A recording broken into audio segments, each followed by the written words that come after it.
Episode 9, From the Ground Up, Pricing Your Business Products and Services Properly. Now, most businesses don't fail because they lack products. They fail because they got their pricing completely wrong. If you've ever felt like you're busy, you got loads of customers, your phone's ringing, but you're still broke, this is because more than likely your pricing strategy for your product or your services is completely wrong. If you've had to lower your prices to feel competitive, to think to yourself that you are a part of the competition, what's going to happen is you're just going to get exhausted. You're not competing at all, right? I promise you. Now, most of us have lowered our price to get a job. We've all been there. But how many times can you keep doing this? Is this sustainable? Can you keep turning up at a client and having somebody bargain you and people getting different prices for different jobs for the same effort, right? Because if you've got a system, generally you should be given the same effort. But if you go to Tom gets one price because he was a better bargainer than Harry, and then you go to Harry gets another price, and then Harry and Tom meet each other. They end up having a conversation and they now talk about the price that they're paying you. If Tom got the good price before, what Tom's going to do next time is lower that price. You're going to burn yourself out once again. You're going to exhaust yourself. This isn't the strategy that you need to be able to grow or expand your business and get to the next level. So stay locked in. Episode 9, From the Ground Up, Pricing Your Services Properly. If you have felt uncomfortable charging what your work is worth, and you know it's worth it because your customer keeps coming back and your customer knows they're getting value, you're not alone. You're not weak. You just are finding yourself in this pricing world just like most of us did. All of us entrepreneurs have been through exactly the same thing. We're finding our feet. However, we have to have confidence in the value that we bring to our client. Do you finish things? Are you doing things in the time frame that you say you are? Are you over delivering? If you are ticking these boxes, then you need to set your price and stick to it. Now, how I use my pricing strategy, I've been through all of these things that I am telling you. I've been through everything that you more than likely have gone through. So like I said, you're not alone. But I had to get to a place where I had to pick a strategy and I had to stick to it. Now, my price is hours plus parts plus that. So I'm charging £60 per hour. As soon as I engage with a customer, you've got 15 minutes for free. I will give you 15 minutes of consultation time and advice for free because I have to be able to demonstrate my value to you. I have to be able to demonstrate my expertise and the pathway that I'm going to put the client on. Now, this is something that you should be able to do as an entrepreneur. You should be able to make and create and speak into existence a clear pathway for your client. If you are able to tick that box, then you can charge your pricing strategy.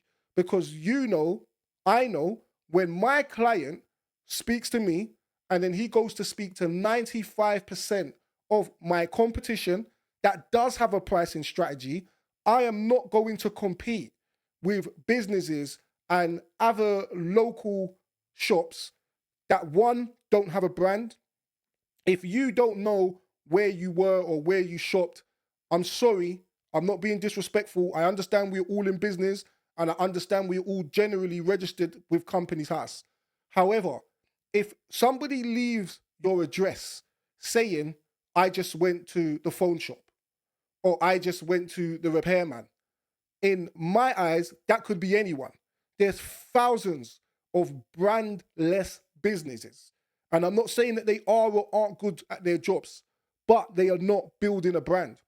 When somebody leaves my company, they say, I am leaving Minko's Max. So that means I'm only willing to compete with Other businesses where people mention the name of their brand, they can't just say, I'm leaving the phone shop. The phone shop man has no accountability. The phone shop man has no trace. The phone shop man has no footprint online. That's why you called him the phone shop man. Outside his shop, it's more than likely just going to say Leica Mobiles. Leica Mobiles has put their sign up and they're paying him for advertisement because he is not branding himself. These are the people that you don't want to compete with. And these are the people, from my perspective, you do not want to become, because the whole point of this is legacy. This is why we are here. This is why we are having this discussion. We are building a business that lasts, right? Your name is everything. Your trust is everything. Your community stamp is everything. When somebody refers you, they have to refer you with belief. They have to refer you with conviction. In order for them to do it, they say your name. They say your brand name, Minko's Max. This is what you work on. So whenever you're speaking to your customer and you are painting this direction of the place that you were taking them on, and you're going to help them meet their objectives, you know that you were going to do this, you have your pricing strategy and you stick to it. You sell them for 15 minutes. After you sell them for 15 minutes, you have a hard stop. You tell them you either come in and see me or I'll come and visit you and we do business, or you call around and you see if you like the words that anybody else or the promises that anybody else is making you, right? This works for me all the time.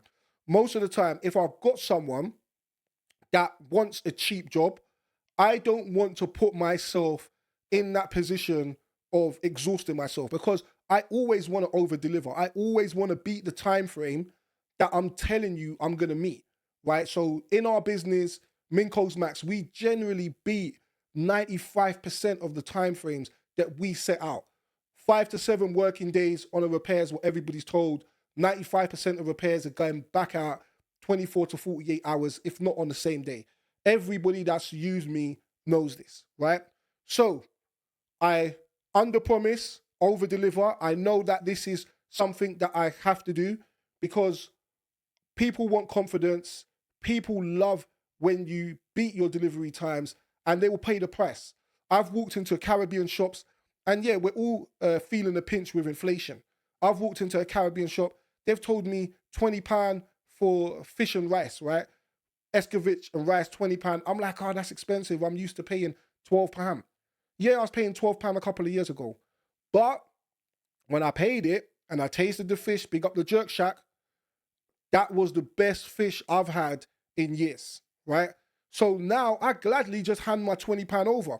Any of my friends come in, my friends say they want something to eat. Do you know where they can get something to eat in the Lewisham? I'm sending them to the Jerk Shack because I have got confidence that that £20 was well spent. My friends are going to phone me. It's a bit pricey, you know, I can go over there and get that, 20% off. Look, pay it. This is what I'm telling them. Like the referral, word of mouth.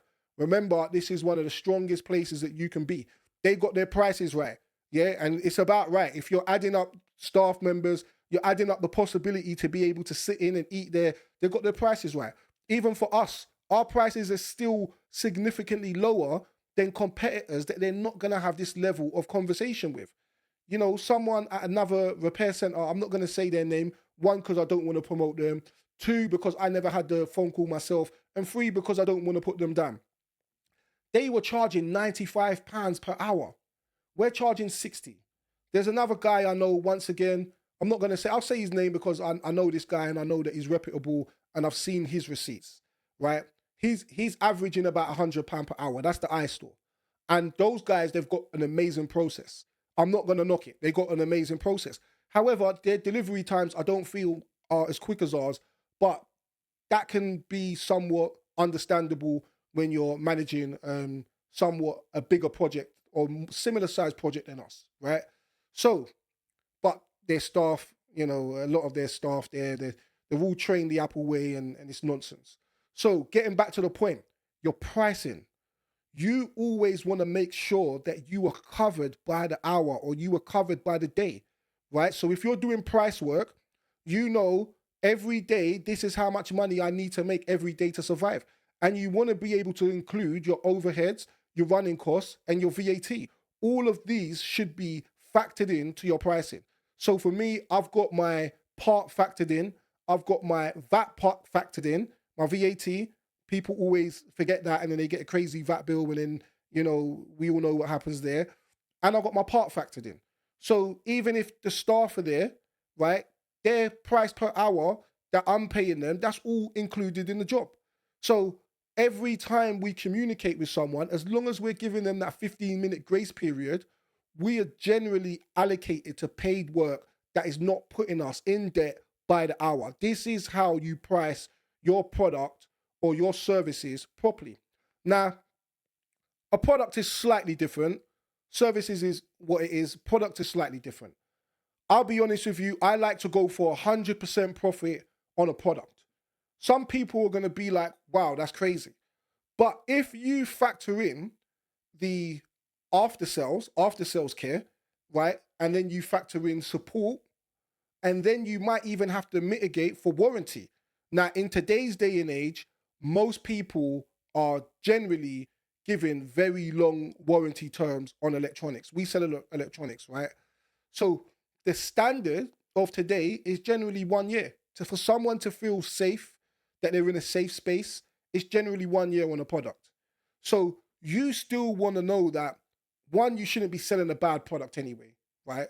So you want to know that people are safe, even if you do sell them. Things are well built in today's day and age. Labor cost is up, right? So things are well built. So we know that even if someone returns and even if there is a repair, we've priced that in. On a product sale, we've priced that in. If you're calling 5 times, if you call 5 times and you need to be given 15 minutes 5 times, we've priced that in, right? So we don't compete with a private seller. Somebody comes in, oh, look at this private seller, this is his price. You don't want to compete with the private seller if you are the brand. Your brand has to stand for other things: trust, confidence, reliability, a process that other brands don't use to provide the best quality product. And then the fact that longevity, we're going to be here next year. We're not here today and gone tomorrow. All of these things we factor into the price, and we stick to it because we're going to do our part of the deal. So you will get people that will say, I want to use your business because I want security. I want to use your business because I want to use someone I can trust. I want to use your business because I want to use someone that communicates with me, someone that understands exactly what I want. So when you go to tick these boxes, it means that your price goes up. That's what happens. You don't go in the pool of the crabs. You are no longer in the crabs in the bucket, pulling each other down, who can't be identified, who can't be tracked or traced, or you can't remember who it was you went to or who it was you served you, because they're in this pool of unidentified businesses doing trading where you don't remember their name or their brand. So pricing isn't just about numbers. It's about sustainability. This is where you're going to grow your business. These are the mistakes that you can't afford to make. If what you're being paid today only covers you for today, then what about tomorrow? Tomorrow, you're not going to feel like going to work. You're going to be demotivated. Don't do this to yourself. No matter how much a client bargains with you, do not do this to yourself unless you are one of the unbranded people where people are not going to remember where they shopped. So, cheap pricing often creates expensive problems. You've got no room or no margin for errors. When you charge cheaply and you're rushing, you're more than likely going to make a mistake while rushing, but you charge cheap, you've got no margin for errors, and you're definitely not going to grow like that. And this is something where you're definitely not going to scale your business this way. You've got your competition. You don't want to price your business based upon your competition, because everybody's running a business in a different way. Everybody's got their niche. Everybody's got their strengths and weaknesses. You should have a SWOT analysis on your business already, yeah? So if you don't have one, do a SWOT analysis, understand what your strengths are and understand what your weaknesses are. And when you go to sell to someone, you're selling based upon your strengths. So when you are strong at something, only you can be you. Only your brand and your business can be your brand and your business. So for us, I'm going to use us as an example, even though this video is for you, and even though this video is about you. For us, people come to us because it's speed. People come to us because of our expertise and our knowledge in Apple computer systems. People come to us because they're creatives.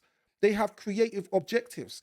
How does my hardware align with my software? CEX cannot do this. Even Apple staff generally cannot do this. The speed. They're not going to get it back to you in this fast. The connection, the person-to-person conversation. Hoxton Max cannot do this. I'm not going to compete with Hoxton Max because you're not speaking to another person. There is no human interaction. You're making an order online or back market, even though we're one of back market's best sellers. You're making an order online, right? But even on back market, my prices are still fixed. You're making an order online. There is no human interaction. So if you want to come in, you want to speak to a person, you've got questions. You don't want a bot replying, or you don't want to wait 48 hours for an email or a reply because your pay for today is £200. You're a freelancer. You're a solo brand. Minko's Max is your best bet. So Minko's Max's price is based upon those factors. So this is where you don't want to compete with people whose models are completely different to yours, right? So yeah, we can take inspiration. Yeah, we can use a benchmark, but don't fall into the trap of solely competing with particular people, because you're going to drive your business into the ground doing this. And if they're already established and they've got longevity, they're going to win, right? We all have different positioning.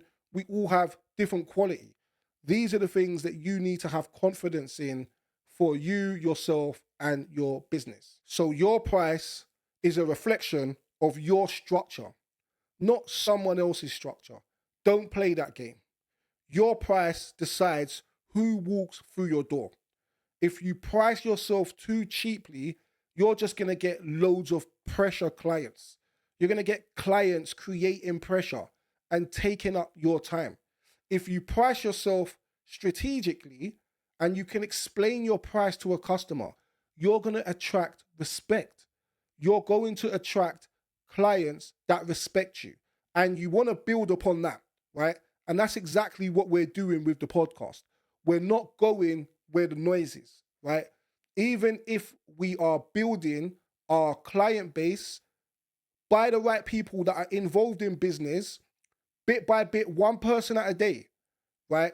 By the time those one people a day that are involved in business compounds, now we've got the community and the network of people that actually care about business, that actually want to be in business. If we go another direction and we just go for views and we go for lots of followers and lots of entertainment, the moment we want to switch it up, be mature and speak about business, we're going to have a pool of people that are going to want drama. So we go in the right direction, even in baby steps, right? And this is why you price your product properly and you price your service properly, because what you want is respect, and you're going to build upon that respect daily, right? Every time they see you, every time your name keeps coming up, every time they realize you're not going anywhere, and every time they get a referral from their friend or family, it's going to add to the respect bit by bit, day by day, brick by brick. So when you price your business properly, business becomes calmer. You stop chasing volume and you start building value. This is where you want to be. You want to be on the value side of the fence. So if you're struggling with pricing, this is where you start. Make a list of how much your product costs or your time costs. Make a list of the value that you add to the customer. Believe in it, stick to it, and learn your sound bites when you talk to customers. Learn exactly how you relay this value and this pricing to a customer and ensure that the information that you're passing on is clear, right? So pricing isn't about being expensive. It's about being sustainable, and it's about growing from the ground up. Episode 9. Stay with us, guys. We've got so much more to discuss. Pricing your business products and services properly. If you found value in this episode or you've got something to add, drop a comment, like, subscribe, share, and let's build this community bit by bit, brick by brick, episode by episode. Peace out.